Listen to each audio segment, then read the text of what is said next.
And 1, 3, 2, 1. We are live. We're live. All right, here we go.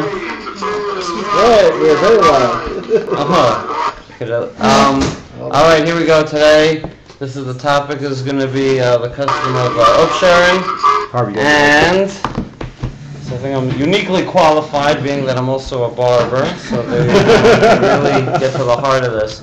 All right, so there's a few components that we're going to start off with. The first component is the idea that there's some special significance to the age of 3.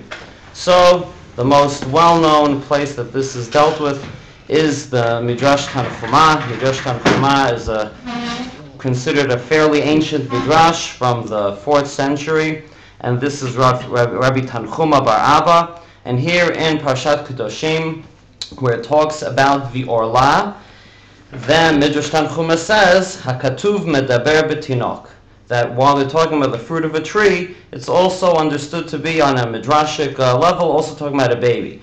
What does that mean? Shalosh shanim yeh lachem arelim she'eino yachol lo lahasiach v'lo ledaber.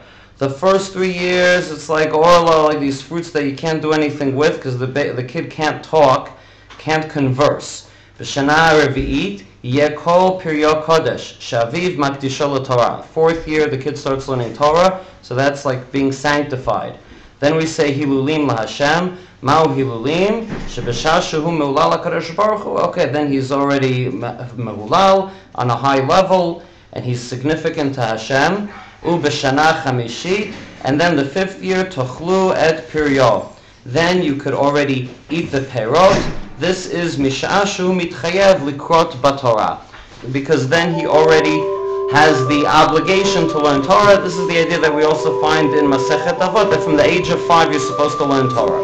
So here we have this idea that the first 3 years, the kid in some fashion doesn't count, he sort of doesn't do anything, and then in the 4th year he starts, so it's a big transition from year 3 to 4. Alrighty, of course it doesn't say anything about cutting hair at this point, but at least we see that there is some kind of a shift that happens at age 3. And this also has halachic ramifications, and here the Shulchan Aruch, where he talks about Hilchot Melamdim, which is Yorei Dei Aresh Memhei. In Yorei Dei Aresh Memhei, the Shulchan Aruch talks about when is it that kids are supposed to learn things. And he says in Halacha Hey, Me'imatay matchil lamed libno, mishi yatchil ledaber. Matchil lamdo Torah, tziva lanu Moshe. Very nice. As soon as a kid could talk, you're supposed to teach him Torah tziva lanu Moshe. Upasuk rishon mi Parshat Shema, and teach him Shema. Very nice. V'achar kach melamdo ma'at ma'at, ad sheyeh keben shisha or keben shiva, till 6 or 7. Then what happens? Az mulicho etzel melamdei tinokot. Then he has to go to school. All right. So what is the age? There's no age, what the Shulchan Aruch says. As soon as the kid starts talking, you teach him to say Shema, Torah tziva lanu Moshe, like we all learned in nursery school when we go there. And there's no such thing. At age 3, we don't have that so far. Let's look over here. Machnisim, now the Shulchan Aruch continues. Machnisim atinokot liitlamed ben 5 shanim shlemot. Upachot mikan en machnisin otam. A kid less than 5 years old, you don't send him to school. Okay. Ve'im hu kachush, and if the kid is weak, or of, I guess, a delicate constitution, machnisin oto ben vav shanim. Then you wait till he's 6 years old to send him to school. You know, school is rough. You got the playground, stuff happens. Okay. So far, nothing about the age of 3. However, the Rema says, "Umikol makom miyad sheyeh ben gimel shanim shlemot." When the kid turns 3, melamdim oto otiyot haTorah. That's when you start teaching him the letters of the Torah. In other words, Hebrew, kedei she'yargil atzmo likrot b'Torah. So he'll be able to start reading the Torah. And on this, the Taz says, Veremez ladavar. What's the remez? That at age 3 you're supposed to start teaching someone to read. And he quotes the Medrash Tanchuma that the first 3 years are of RL. Okay, so we have here the idea that 3 is a transition. That's when you're supposed to learn to read. Now the Be'er HaGra, the Gra says, wait a second. So what's going on over here? The Shulchan Aruch says you're supposed to start teaching him Torah from the second the kid can talk. Here, the Ramah says wait till the age of 3. So he says there's a distinction. From the age that the kid can talk then you teach him to say the psukim. And you to say Shema and all that, but from the age of 3, that's when you start teaching him to read. So 3 equals reading, and we're good. Alrighty, so that is the significance. Well, we'll start with this being the significance of age 3. Now there's another sort of significance of age 3, and that has to do with something mentioned in Breshit Rabbah, which also appears in the Gemara in Nedarim. And this has to do with how old was Avraham Avinu when Avraham Avinu understood that God is God. So we have these stories, right, with the Terach and the idol shop, and he leaves Avraham in charge, but it's not clear exactly how old he was. Lech Lecha is when Avraham is already in his 70s. So it says like this: Rabbi Levi b'shem Reish Lakish, he says, Ben Gimel Shanim Hikir Avraham et Boro. When Avraham was 3 years old, that's when he recognized that there is a God. So what's the age of 3? So you see that the age of 3 is understood. Well, you'll see what happens in a moment. One second. Rabbi Chanina of Rav Yochanan Tarvehon, they both say, Amrinan ben Arba'im v'chet shana. No, Avram was 48 years old. Hikir Avram et Boro. That's when he realized that there's a God. So what's the significance of 48? The significance of 48 is that's how old Avraham was when the Migdal Bavel episode occurred. Now, at that point of Migdal Bavel, you see that the world was all divided into nations. So that was, you can call it the last moment that it could have been that Avraham would be possibly the father of a nation, the Jewish people. After that point, Migdal Bavel, the nations were already, fixed, and that was it. So what you see, so that was the last moment that Avraham could have recognized God and get in under the wire and then be the father of a nation with the whole Migdal Bavel episode, was at the age of 48. So you see the machloket here is whether Avraham recognized God at the earliest possible time it was he could recognize God, meaning age 3, because before 3 we saw it's, the fruit is orla, you're like nothing, or was it the last possible moment, 48? Those are the two extremes. All right, and also if you're a person who enjoys these kinds of things, you will see that the 3-year-old approach is the approach of Reish Lakish, and the 48-year-old approach is the approach of Rav Yochanan. And we know that Reish Lakish and Rav Yochanan throughout the Gemara have various kinds of machlokets, and we know that Reish Lakish also was a Baal Tshuva, and I don't know, it could be, and Rav Yochanan, he was the one who was Machzir Reish Lakish b'tshuva. He brought him back. So it could be that when Reish Lakish says that Avram was 48 when he recognized God, is basically saying, even when you're 48 years old, you could, change your life. And that's sort of what he applied to Reish Lakish. But it's interesting that Reish Lakish himself says that maybe that's sort of the preferable thing, that, when you're 3, that's when he recognized. Anyway, so we have this concept of 3-year-olds being something significant, that's a transition in your mental state. That we have in Chazal 100%. Very nice. Next factor is that hair is mysterious. Now, why is hair mysterious? Well, the Gemara in Pesachim, and this is brought down lahalacha. The Shulchan Aruch says that there are certain things that are very scary. And it goes like this. Hamekiz dam haktefayim. If you go to the bloodletter, and in those days, right, that's how they would do it at the apothecary, that's what the guys would do. Or the barbers would do it, that's right. Thus the barber pole with the red and white, yes. And there you go. When you would go to the barber, he would take blood out of you sometimes, if you wanted. It was extra. Anyway, if you get blood drawn, and you don't do netilat yadayim, mefached shiva yamin. You are stricken with fear for 7 days. Rashi in the Gemara says you're scared and you don't know why you're scared. So you get like anxiety. Okay, very good. Next. Then we say, Hamegaleach v'lo natal yadav. If you cut your hair and you don't do netilat yadayim afterwards, mefached shlosha yamim, then you are stricken with fear for 3 days. Hanotel tzipornav. Lastly, if you cut your fingernails, v'lo natal yadav, and you don't do netilat yadayim afterwards, mefached yom echad, you're scared for 1 day. Ve'eno yodeh mimam mefached. And in all these occasions, you don't know what you're scared of. All right, I don't know how that works, because you must not know this halacha. Otherwise, you'd know why you're scared. But anyway, okay.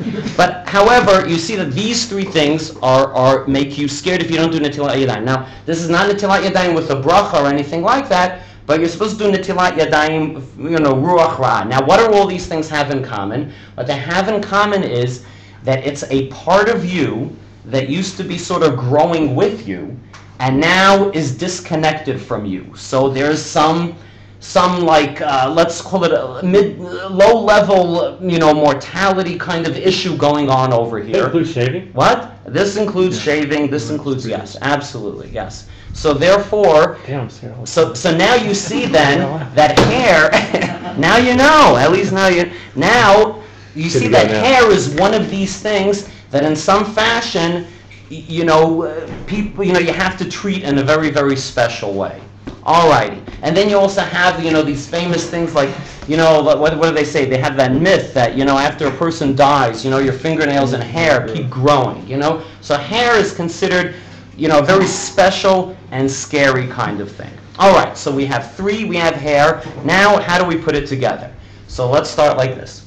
The first time on planet Earth that anybody ever talked about the concept of a special hair cutting ritual was in the 1500s. And the person who did this is the Radvaz. Now the Radvaz is Rav David ibn Zimra, who was the chief rabbi of Cairo, and later he moved to Tzfat, and he was, you could say, a contemporary of Rav Yosef Karo and, the Tzfat Kabbalists and people like that. Now the Radvaz has a tshuva, and in this tshuva, somebody asks him this question, and here's the tshuva. It says, if there's a person who made a neder to give his son a haircut, now, not just any haircut, b'makom kvurat Shmuel Hanavi, in the burial place of Shmuel Hanavi, which we call today Nabi Samuel, over there near Ramot. Okay? Now what happens is, umatzah shekvar nilkach b'yad ha'akum. However, the Goyim have taken over. Ve'en Yisrael yachol likanes sham, and they will not let Jews into Nabi Samuel anymore. Ma takana yeshlo. What is he supposed to do? This is really a very serious kind of a thing. And in replying to this, he says, the Radvaz says, this is a neder gamur. This is a very, very serious neder. Why is it a serious neder? Because what was the whole chap of cutting hair in Nabi Samuel? Well, it goes like this, because hayu regilim lahavi nederim nedavot v'notnim mishkal hase'ar. They would cut the kid's hair, and then they would weigh that hair. And what would they do with the amount of gold or silver that was the hair?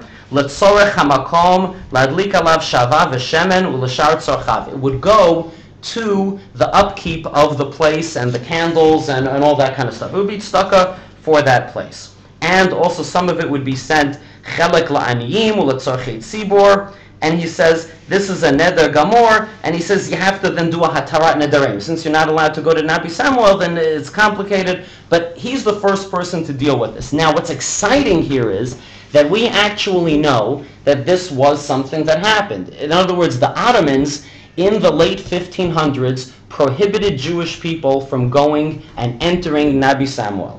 And therefore, this is basically, they say it's 1570 that this happened, so presumably this is around the time that it's happening, so we can basically now pinpoint the exact time of the first mention ever of this kind of a haircutting, special haircutting. But again, the haircutting here is not connected to the kid being 3 years old, but it's connected to the kid getting a haircut. However, it's at Nabi Samuel, and it's for tzedakah, and the hair is going to be weighed. Now, where does all this business then come from, hair being weighed and hair for tzedakah? Well, the simple kind of a thing is that this is, and why a kever Shmuel?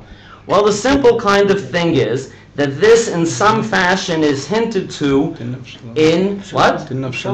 So there's a few things. So first of all, we find the idea of weighing hair for the purposes of tzedakah. We do find that by Avshalom, and this is here in Shmuel Bet, and in Shmuel Bet it says, Avshalom lo haya ish yafeh b'chol Yisrael lahalel me'od mikafar. He was beautiful, right? He didn't have any mumim. Ubegalcho et rosho. Very nice. What would he do? Kaved, when it was heavy. Shakalat ha'se'ar rosho 200 shkalim be'even hamelech. He would weigh it, and it would be the weight of 200 shkalim. So who cares how much it weighed? So the Ralbag on this says that what would happen is that he would give this to tzedakah. Hayashakol ze b'mishkal hamelech, And what would he did was why? Lefisha haya noten mishkalam kesef o zahav lebeit hamikdash o la'aniyim. Very nice. So there is a concept of cutting hair and giving tzedakah, so that is something. And also, why Kever Shmuel, out of all places, should this be? Well, also there might be some kind of a concept that here also with Shmuel, we know that Shmuel's mother, she sort of gave him as a donation to the Mishkan. And therefore it says here in Parak Aleph and Shmuel Aleph, it says, V'talei ma, she brought him to the Mishkan when Kasher Gmaltu, when he was weaned. It says, and she brought him, and he was sort of in some fashion like a human nedava. So there's some kind of a concept of nedava, donations connected to Shmuel, and there's also some sort of concept of hair weighing, so there you go. Very nice. Now the fact is that from the 1500s and on, this appears here and there in all sorts of Sephardic sources. 1500s through the 1600s and 1700s. It doesn't really appear in any Ashkenazic source whatsoever until the early 1800s. In the early 1800s, we find that some people start reporting that Hasidim are doing this. When people come to visit Israel, they see Hasidim doing this thing, some sort of special haircutting. And the earliest place that that's mentioned is this book called Chibat Yerushalayim by Rav Chaim Horowitz in the 1830s. And you see from there, he says, well, in talking about everything, he mentions also that Hasidim do this kind of special haircutting. So we have Sfaradim 1500s, Hasidim, Ashkenazim 1800s. Now the question is then, well, there's a lot of questions. First of all, why did it start only with the Sfaradim? Second of all, how did it get to the Hasidim? And also, I guess, why it took 300 years. And also, how did this thing move from Nabi Samuel to Meron? Okay, now, well, we'll do things one thing at a time. Number one is that it's clear from all the literature that the haircutting originally always took place at Nabi Samuel. That was the place to do it. When did it start getting shifted to Meron? It got shifted to Meron, as we read in the Tshuva of the Radvaz, when the Ottomans no longer permitted Jewish people to go to Nabi Samuel. Now, why did the Ottomans prohibit Jews from going to Nabi Samuel? Well, because if you go there today, you will see that it is not just a Jewish place, but there's a mosque, and there's a little, Arab town over there, and it is a Muslim holy place, like a lot of places that, are holy. They also, sort of stick in whoever's holy to us, that's at least biblical, that they also consider also in some fashion significant. So therefore the Ottomans said, Jewish people, you can't hang out here anymore. You cannot go to Nabi Samuel anymore. So the Jewish people then relocated to a place that had no significance whatsoever to Muslims and the Ottomans. They don't care about any of that stuff, which is a Torah Sheba'al Peh Talmudic type rabbi being Rashbi in Meron. And that's when the whole thing shifted in the late 1500s when Nabi Samuel was closed down. However, even today, at Nabi Samuel, you will see that people go do Upsherins over there even today. Now it's for sure on on like Yom Yerushalayim, which is the yurt side of Shmuel. That day, there's tons of people going to do Upsherins over there. Now, so how did it get to Rashbi, out of all people? Well, that has to do with another interesting thing. Okay, this is from the History of Jews in the Latin Kingdom of Jerusalem, which is a book that talks about the history of Jewish people in Israel during the time of the Crusades. So here, there's an interesting kind of little tidbit here, where we have the itinerary of the anonymous pupil of the Ramban. Okay, so he visited Israel, he wrote an itinerary sometime between 1270 and 1291. And he talks about visiting Meron area. Now, what would a person be doing in the Meron area in the 1200s? Like, what kind of fun thing is there to do? He says, well, guess what? He says, in Meron, there's the burial place of Shammai and Hillel. And you know what you do at the burial place of Shammai and Hillel? Well, we've been there, right? Well, he says, here gather all of Israel and the Ishmaelites on the second Passover.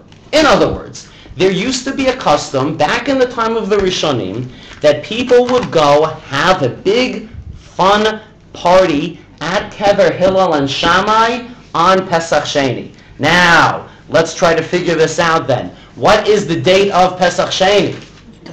Well, Pesach Sheni, right? So therefore, and what is the date of Lag BaOmer? Yud Chet. So in other words, people were already going to the Meron area from the time of the Rishonim for Pesach Sheni. Now, does anyone here have a guess as to why people would go to visit Hillel and Shammai's grave on Pesach Sheni? I don't know. No, well, this has to do, I believe, I don't know why. No, I don't know, but I believe that it has to do with the famous idea of how Hillel was recognized as a, what? Hillel saved Pesach. That's right. With the knife. That's right. There you go. And there's the Hillel that saved Pesach. Hillel told everybody what to do when Erev Pesach is Chalan Shabbos that was forgotten, and when he came from Bavel, and that's how he got. Everyone said, "Oh, you're a big scholar." So there is and Zeichel Amigdash Hillel. All right. So there's a Hillel kind of. I think that's why it is. All right. So now you see that what happened, but that didn't get us to Rashbi. Now we're basically in the same month as Lag BaOmer, in the same place as Meron, but we just have to kind of get it one last step all the way to Rashbi. So let's see how that works. And for this, we have to credit, here we have Rav, here we have, we have the famous thing written by Rav Chaim Vital in Shar HaKavanot. Now Shar HaKavanot is one of the Shmona She'arim, which is this sort of big Kabbalistic work, which is supposed to collect all of the writings and practices of the Arizal. All right, because the Arizal famously didn't write himself. It was for his students to write. And therefore here, in Shar HaKavanot, the Rav Chaim Vital writes as follows. He says, why is it that we go that he says like this: B'inyan ha'olchim al kever Rashbi v'Rav Elazar beno b'Meron b'Lag BaOmer ani ra'iti lamori. I saw my teacher, that is the Arizal, halach im ishto v'im beito, that he went with his wife and his family, v'haya sham gimel yamim. He was there for 3 days. Now this is what's quoted in Moedim B'Halacha of Rav Zevin. However, in the actual Shar Kavanot, so now I'll find it, there's an expanded version of the story. And he says like this: Ani reiti lamori shalach l'sham. I saw my Rebbe, that is the Arizal, go there on Lag BaOmer, hu v'chol anshe beito, v'yeshav sham shosha yamim rishonim, v'zeh haya pam achat sheba mitzrayim. This is when he came from Egypt. And what did he do over there? He says that what happened over there is aval. He says like this: Aval ein ani yodea im az haya baki veyodea b'chokhma hazo hanifla'a. Okay, so he says that the Arizal went there and gave his son a haircut at Rashbi's kever around Lag BaOmer. However, there's a big kind of caveat where he says, I don't know if at the time the Arizal did this, Haya baki veyodea b'chokhma hazo hanifla'a. Was he already a great Kabbalist when he did this, or was he not? So therefore, now people say that, hey, it's something that the Arizal did, but his own student, this is Rav Chaim Vital, was not quite sure if this actually reflects a true Kabbalistic practice, or it's something that the Arizal was just plain doing.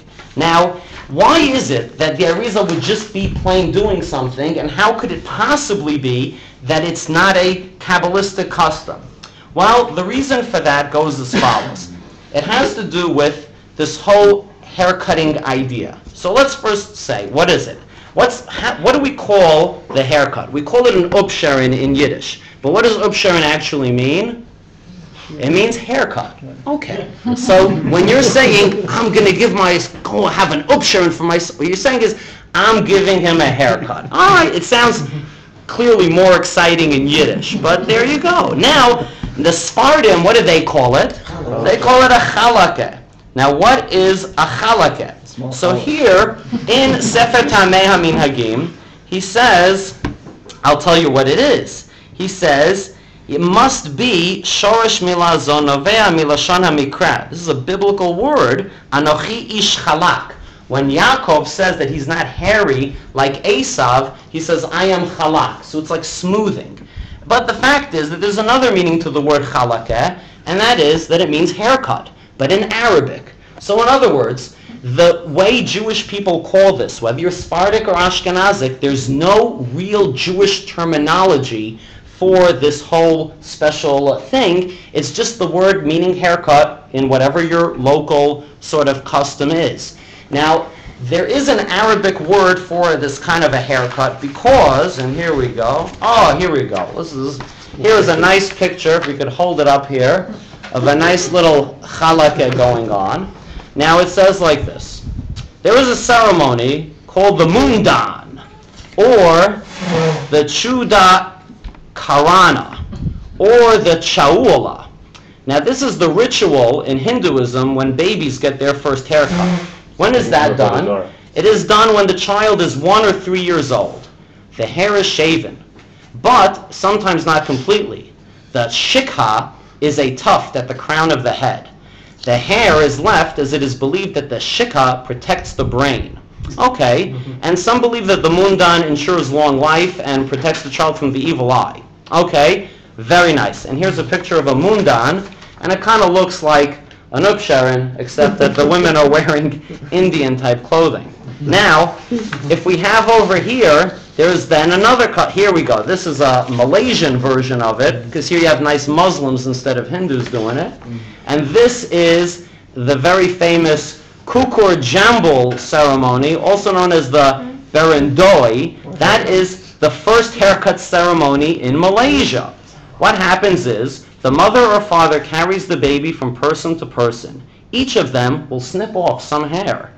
People who do this are usually the baby's grandparents, local elders, religious leaders, and members of the Marhaban group. Sometimes these people give the baby a little bit of money or some present. That's why I don't give presents at an Upsherin, because it's clearly, a Avodah Zarah. The hair is then put... Now, here's where it gets freaky. Up until now, it was like the Upsherin we've all been to. The hair is then put in a bowl of water or coconut that was carved in to look as a bowl. These bowls, along with scissors, turmeric leaves, a flower bouquet, honey, and dates, are carried on the special plate called the dulang. All right, so there you go. So you have a nice kind of a custom like this. And the fact is that this is very, very familiar to us from the Mishnah in Avodah Zarah. The Mishnah in Avodah Zarah actually talks about the various days that are a Dehen Shel Goyim, the various holidays that are the Avodah Zarah holidays of Goyim, and you're not supposed to do business with them on those days, because if they make money, then that's like Lifnei Iver, because they will thank their pagan god for, helping them out in this business.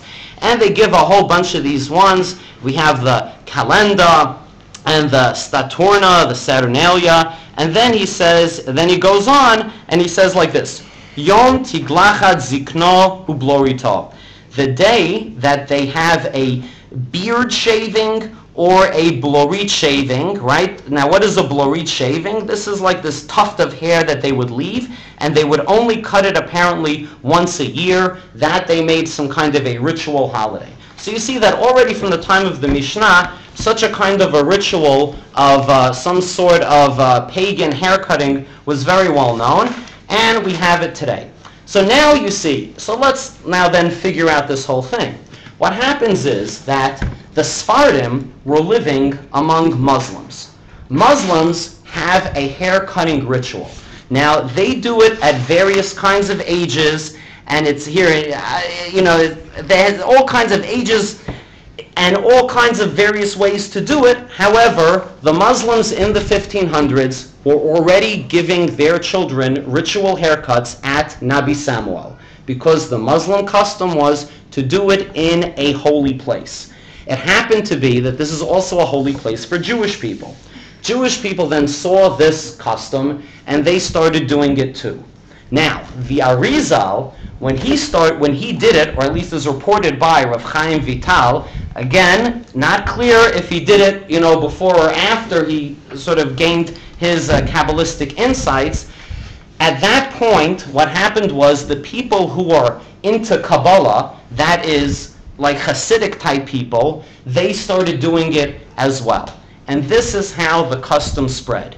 Now, what's a shocker is that if you look around today, you ever see Arab haircuts? I don't know, in the old city you see it a lot, and I pass by an Arab barber a lot. And how did they give haircuts to little kids even today? Well, you see that a bunch of Arab kids walk around with that, this uptown fade kind of look, that they have basically no hair over here and just kind of on top.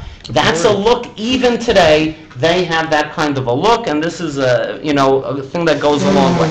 Now, the thing is that this cutting of the hair is a super widespread ritual, and I found it basically everywhere. And here, for example, is the Aymara. They are the native people who live in the high plains of the Andes Mountains of Bolivia. Okay, very nice. Bolivia is the poorest country on the continent. Okay. An Aymara child is introduced gradually to the social and cultural traditions of the community. A significant event in the life of an Aymara child is the first haircut, known as the rutucha. A baby's hair is allowed to grow until the child is able to walk and talk. At about 2 years of age, when it is unlikely that he or she will be stricken with the many childhood diseases in the Andes, the child's head is shaved bare. There you go. So it's all over the world. It seems basically everybody does it. Not only this, and here we go. This is an article I found just happens to be about how the custom of girls wearing pink and boys wearing blue arose, okay? And it happens to be that it's dated basically from World War I and on, just so you'll know. Now, they say, little Franklin Delano Roosevelt sits primly on a stool, his white skirt spread smoothly over his lap. Because in those days, little boy children also wore girl clothing. His hands clasping a hat, trimmed with a feather. Shoulder-length hair and patent leather party shoes complete the ensemble. We find the look unsettling today. Yet social conventions of 1884, when FDR was photographed at the age of 2.5, dictated that boys wore dresses until the age of 6 or 7, also the time of their first haircut. Franklin's outfit was considered gender neutral. So Franklin Delano Roosevelt himself had an Upsherin, but he had it somewhat later, because he was sort of more grown up. Alrighty, so now, Small question. Yeah. What is Rav Chaim Vital doing following around the Ari if he's not sure if he has any Kabbalistic insight yet? So what happened was that he wrote this after. In other words, he wrote this when he was already a Talmid, right. But he only became a Talmid of his very late, right at about 1570. And therefore he's saying, I'm not sure, if this thing that, he did when he was already in Tzfat, he moved to Tzfat in 1569, I think. Then he wasn't exactly the student yet. That was only when Rav Moshe Cordovero died. So this was this transitional time over here. It was here. like he was passing by one day and he noticed it before. Yeah, where people said it about him, and right. And it was, a thing, and people did it. Now, now there's also another funny twist to this whole thing, which is that does anybody here do Minhag Arizal for the Omer? All right. Well, there is. What do we say, Harvey? What is the minhag? Well, the Minhag Arizal during the Omer is that let me just find it over here. Here, I Xeroxed it from the library. The Minhag of the Arizal goes as follows. It says, Mem Tet Yamim Elu. This is Rav Chaim Vital writing about the Arizal. Mem Tet Yamim Elu, the 49 days of the Omer. Lo Hayam Arizal Megaleach Rosho.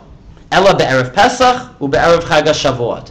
The Arizal would not get a haircut through all of the Omer, not even on Lag BaOmer. Lo hayam megaleach, lo b'yom Rosh Chodesh Iyar, ve'lo b'yom Lag BaOmer b'shum ofen. So therefore, it's also a little bit of a funny twist that the Arizal himself is saying not to do haircuts whatsoever, even on Lag BaOmer. So, to me, that seems maybe a little bit more to the side that perhaps the, this is something from the Arizal's certainly it's pre him saying this. Okay, now, but wait, the thing is that, of course, people say, but wait a second, what about the Medrash Tanchuma? Now, you have to know that the Medrash Tanchuma didn't say anything about getting a haircut at that time. The first person that made that connection between the Medrash Tanchuma and haircuts and brought that as a source was in Shelot Tshuvot Arugot HaBosem, which is also from the 1800s. This is already when Hasidim started doing it.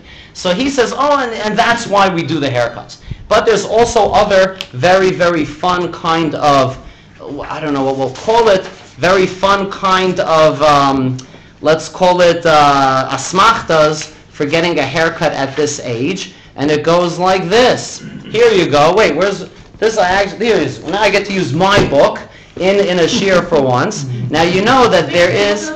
Oh, there you go. In Vayikra, Perek Yud Gimel, Pasuk Lamed Gimel, it says that the Metzora does a giluach. Okay, Vidgaleach. The word Vidgaleach has a big letter Gimel in it. Very nice. Now, Sefer Shemen Tov, which is a modern book, says, Pitgama Olam, the people say, Deremez Lamashu Megochim et HaKatan ben Gimel Shanim. This is a hint to giving a kid a haircut at 3 years old. Oh, but wait, there's more.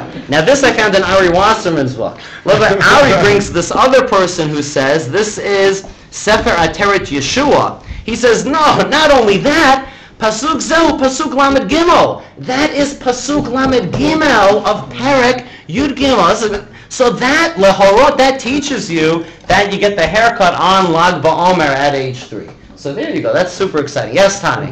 Made by Yes, but this is a frum sefer, so we don't talk about that kind of stuff. But yes, that's why. Of course, it's very nice and frum. Now, then I found a very, very funny thing, which is the Brisker Rav writes about giving rabbis the honor, let's call it, to snip the hair. So here it goes. The Brisker Rav, he says when he was given, I don't know Yiddish, but maybe Harvey you can say, this is what the Grizz would say when he was given scissors at Upsherin.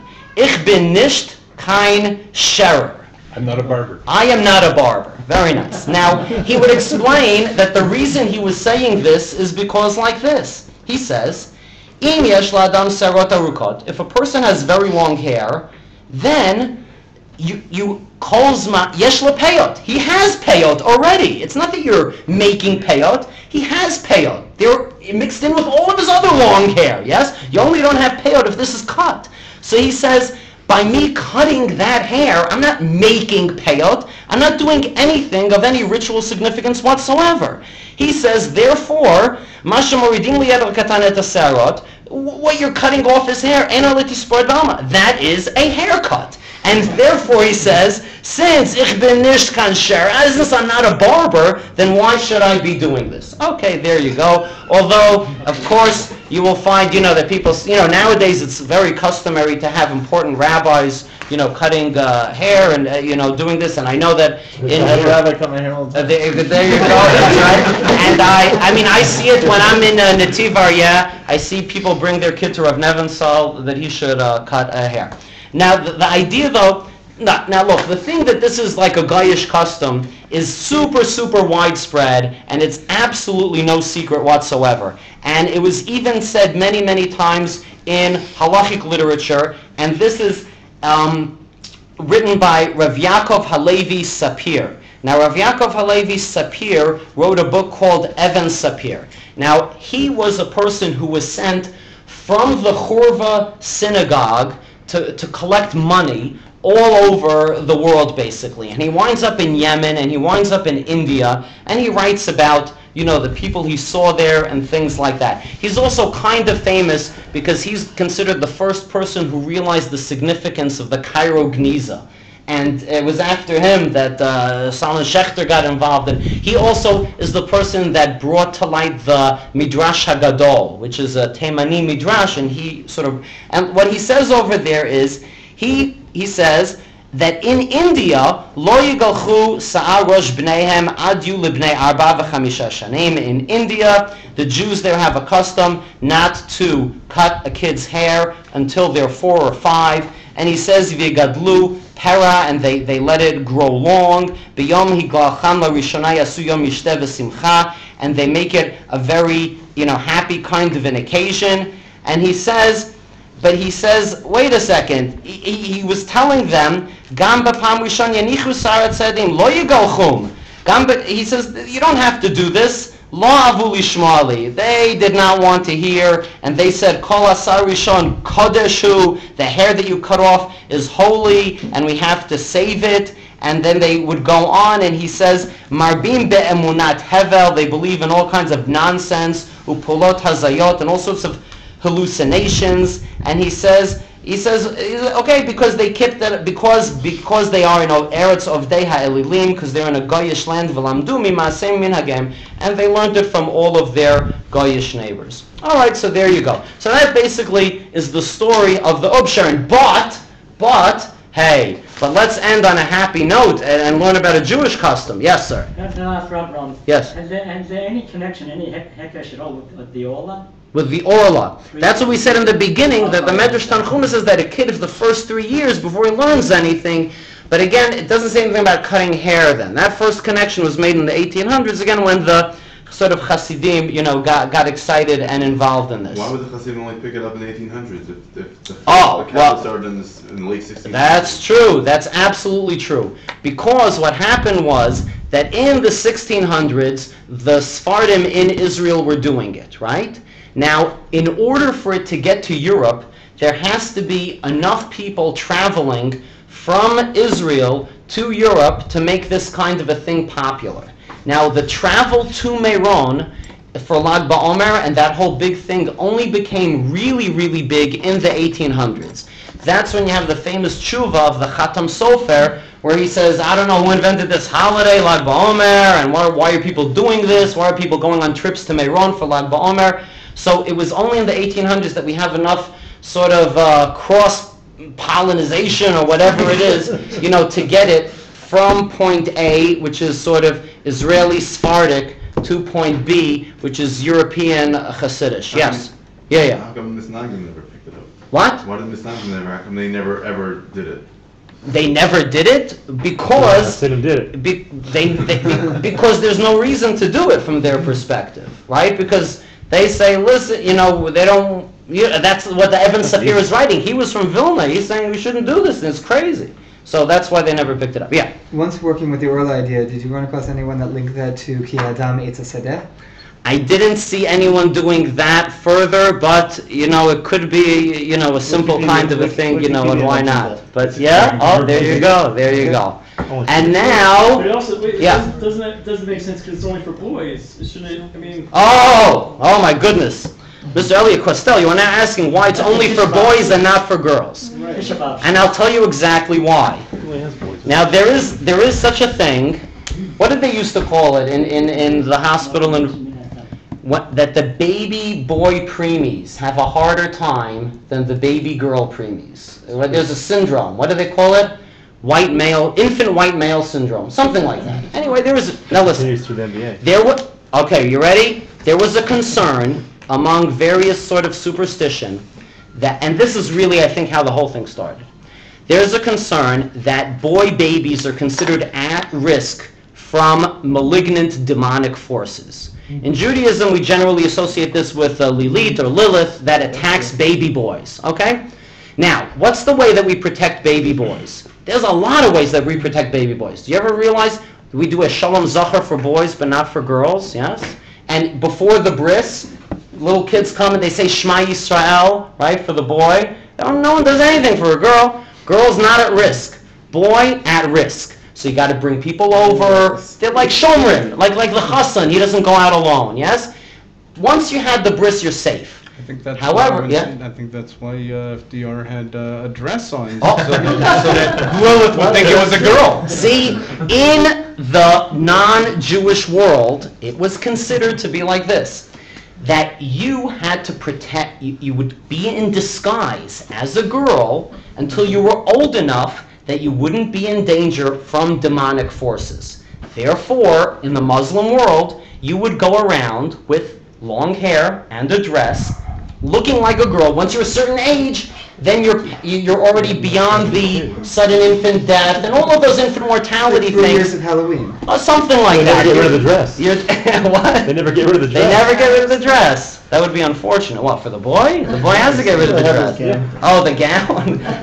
So that's really how it happens. So that's like from the Goyish perspective where it comes from. But girls are safe, as they're strong or whatever. Okay, all right, that's what we say. And now let's do a Jewish custom for a nice finale. The Jewish custom is that the Rokeach, and he is from the 1100s. Now this is already an early Rishon. He says, Minhag of Upsherin, we have an ancient custom from our forefathers. Moshivina tinakot lilmod b'shavuot. We take all the little children to learn some Torah on Shavuot. Lefi shenitna bo Torah. Very nice, because that's when the Torah was given. Okay, and now what do? This is Yom Shemechanchen Oto La'otiyot HaKodesh. This is the day that we start teaching him letters. Ke'alot HaShachar Yom Atzeret, early in the morning, on Shavuos, Meviim Hanarim, we bring the kids there early in the morning.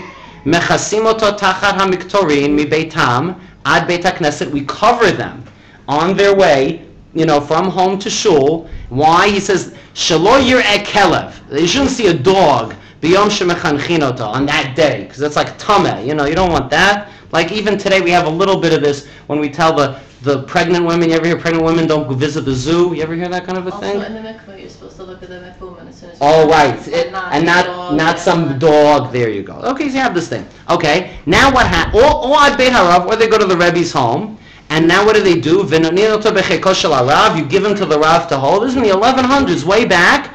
And then what happens? He says, Umevim haluach, and you bring the board that says Aleph Bet Gimel Dalet and all the letters, and it says Torah Tzivalanu Moshe, and he reads this, and V'koreh Rav Kol Ot Ve'ot, and the Rebbe reads every letter, and the kid reads every letter after him, and then what? V'noten al hamluach me'at dvash. They put a little bit of honey on the board, and V'lochech hanar hadvash shalotiyot, and the kid, as he reads, licks the honey off of the board with the letters. Okay, V'achar kach mevin ha'uga sheni losha bedvash, and then you give him honey cake. Okay, the katuv aleha, and it even says Hashem Elohim Natan Li Lashon Limudim Ladat. Okay, so it has a nice pasuk written on it, I guess, in frosting or whatever it is. They obviously cut the cake before Yontif. Yeah, or they cut the first layer like this. Right. Okay, and now so they didn't eat it. They just bring him the cake. Okay, so you see here that in the 1100s, the idea of a little kid when he's of age to start learning the letters, to have honey and to go to the Rebbe, that is something that we have already from the 1100s. Even just to bring you from the Sefer Ha'aruch, which is also very, very ancient. This is, considered to be basically the first Jasso, the first dictionary. And when he talks about Rabbi Eliezer HaKalir, who's very famous as a Paitan, and he says here under Kuf Lamed Resh, what does that word mean? Like HaKalir. No one knows what that means. Did he come from this place? What does it mean? He says, I'll tell you what it is. It is based on something, a certain kind of a cake. He says it's an uga. So what does it mean that Rabbi Eliezer of the cake? He says because when he was a little kid and they brought him to his Rebbe's house, achal uga she'katuv ba kameya. They gave him a cake, and that cake had a kameya in it, an amulet, venit pakech, and that's what made him so smart. Okay? So there you go. So now he brings it here. Now he died in 1102. So that means that by 1102, you could write about this like famous cake that a little kid eats when he starts learning letters, and everybody knew what you were talking about. So what I will say like this is that if you want to do a nice Jewish custom for your child when they start learning to read, then by all means, it's from the times of the Rishonim, honey, letters, go to shul, go to the Rebbe's house. That's a beautiful and ancient custom, and the Muslims do not have a custom like this to bring their children to the rabbi's house. There's no such thing. But however, the Upsherin with the haircut business, I would say, is a little bit more of a sort of ambiguous kind of a custom, and that is the story of the Upsherin. Alrighty, have an easy, fast, whatever's left. Yeah, talking about